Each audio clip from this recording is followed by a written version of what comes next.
Welcome to another episode of Must I Evolve, a place where we explore the soul's questions, life's transitions, and the quiet whispers of nature that mirror our own journeys.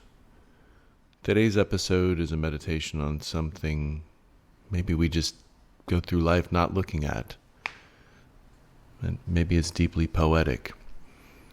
It's called stress-induced flowering. In nature, there's a moment, an intensely fragile life or death struggle, when a plant facing extreme stress chooses not to retreat, but bloom. And today we ask, what can we learn from this? Welcome to Must I Evolve, a lecture series on spiritual growth and philosophy, presented in conjunction with No Expectations, the podcast. Welcome to another episode of Must I Evolve, a space where ancient wisdom meets modern science, where inner work meets real-world results. I'm Andrew H. Housley, author, board-certified wellness consultant, certified holistic nutritionist, and yoga instructor with 25 years on the mat, and even more in mindful observation. This podcast is a mirror, a question, and sometimes a nudge. Welcome back. It's a dark, rainy day here in New Orleans. Thunder's in the air and rain is coming down pretty hard. So you might hear that outside. You might hear cars navigating potholes full of water. But it gives me the opportunity to kind of pause and think about stress-induced flowering, not in just a plant's life, but in our own personal human journey. Flowering is the most critical transition period in the entire cycle of a plant's life.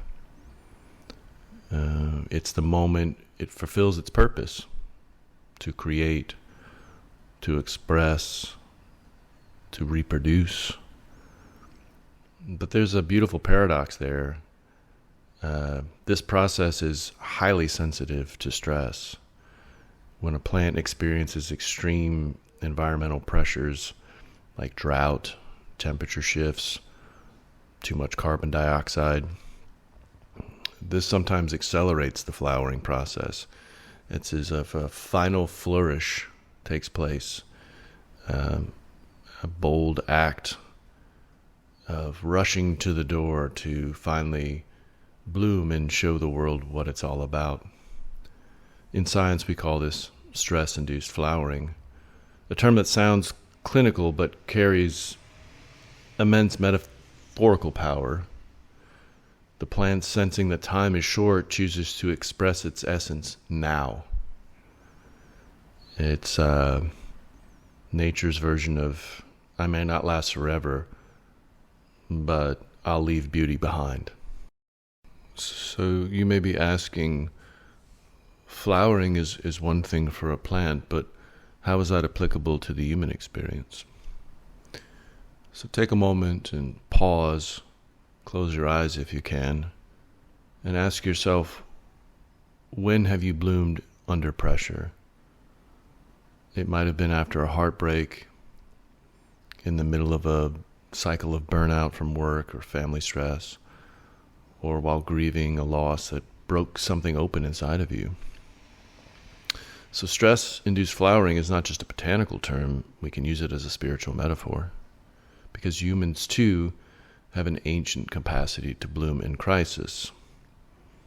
The mystic Rumi once said, "The wound is the place where the light enters you." We often think we need perfect conditions to grow. Sunshine, peace, comfort, stability. But sometimes our most sacred blooming happens in a storm. It's when we're forced to confront our truth, to speak what's been unsaid, to create what's been buried inside of us. So this is the soul's version of stress-induced flowering. I've witnessed this in my own life. My father, right at the end of his passing, offered me a great gift in his flowering. In the final chapter of his life, as death approached and cancer consumed his body, something unexpected happened. He bloomed in front of me. Not in the way we usually think of blooming. There was no fanfare or outside success, but in vulnerability, softness, in love. He let down walls that stood up for decades. He said things he had always meant to say, and he looked me in the eyes on those final days and passed forward a kind of love that was fierce, clear, and cathartic. It was his stress-induced flowering, and it changed me. That moment, watching him open up instead of close, witnessing him choose connection in the face of fear and uncertainty, became a guiding light for me in my life, and a reminder that the soul's bloom can happen at any time, even at the edge of the most extreme change. And when it does, it leaves behind something eternal. We can't really talk about blooming, I guess, without using the very ubiquitous quote, "Bloom where you are planted." I think I've probably heard that in at least 100 different yoga classes or seen that on social media. It's a very profound quote. At first, it sounds like it's an encouragement to accept your circumstances, and I believe that is true.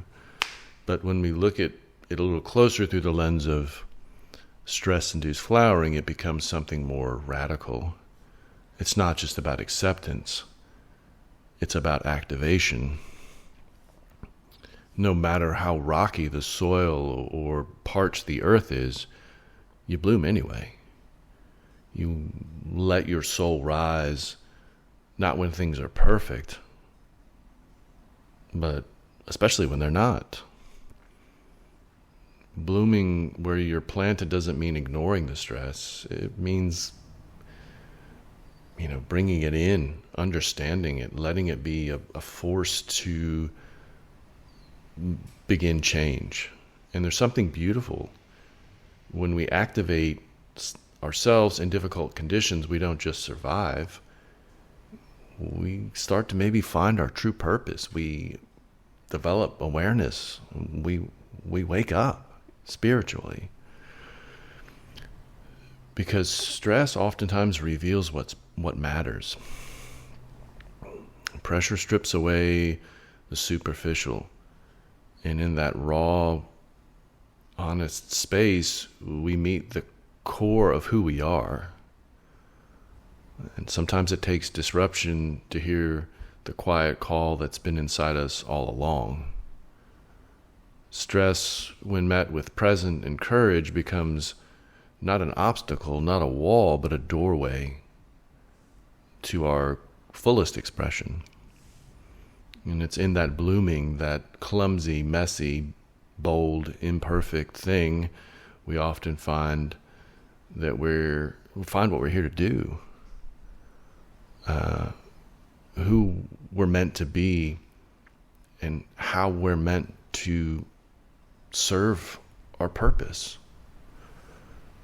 So bloom where you're planted is a whole lot deeper than just the kind of throwaway quote we hear a lot.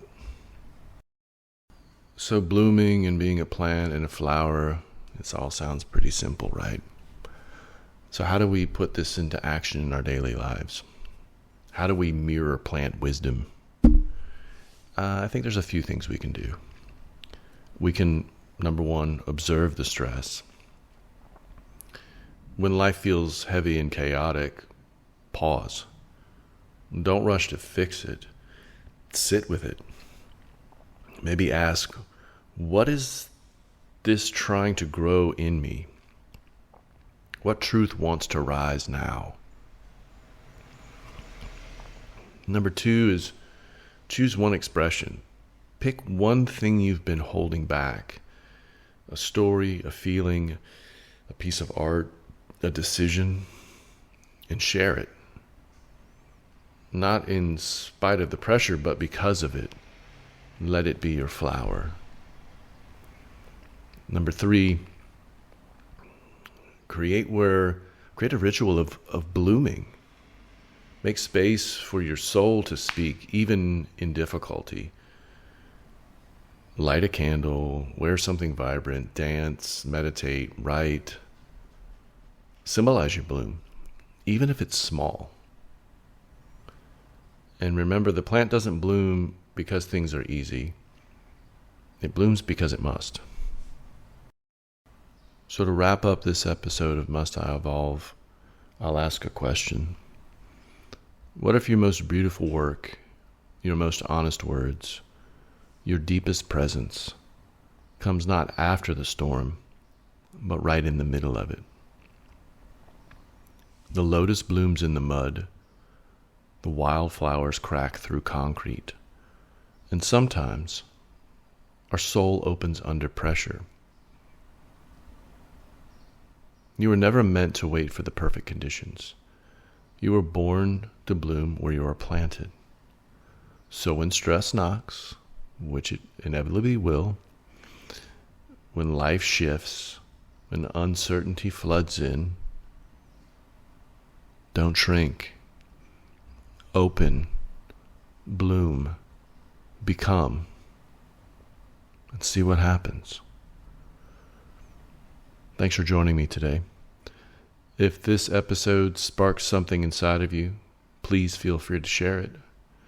Let others know that it's okay to flower in the fire. Thanks for listening to Must I Evolve. Remember, you don't have to be perfect. You just have to be patient. That's the real practice. As for your next evolution, it doesn't live in who you should become. It lives in what already grows within you. Until next time, keep evolving, quietly, consistently, and always with no expectations.